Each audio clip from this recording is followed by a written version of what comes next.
Sa paparating na laban sa September 14 sa Aichi, Japan, muling pinag-usapan ang pangalan ni Murodjon Akhmadalib, ang World Boxing Association Interim Super Bantamweight Champion mula sa Uzbekistan.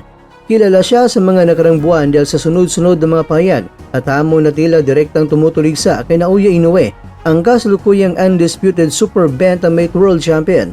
Maraming fans, lalo na sa Japan, ang nakita sa mga salita ni Akhmadalib bilang tahasang paghamon, dahilan upang mabuo ang impresyon na isa siyang palaban at mayabang na boksingero.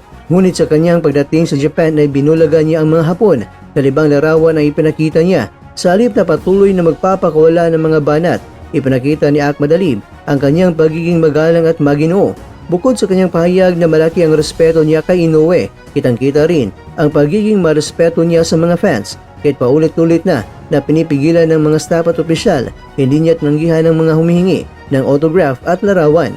Sa halip, naglaan siya ng oras para pagbigyan ng mga ito, bagay na hindi akma sa imahe na naipinta sa kanya sa social media bilang isang agresibong manlalaban na walang respeto sa kanyang kalaban. Mahalagang punto rin ang kanyang desisyon na dumating sa Japan 3 linggo bago ang laban. Sa halip na maghintay hanggang sa huling bahagi ng training camp, pinili niyang unahin ang pag-adjust sa oras at kapaligiran. Isa itong palatandaan ng kanyang dedikasyon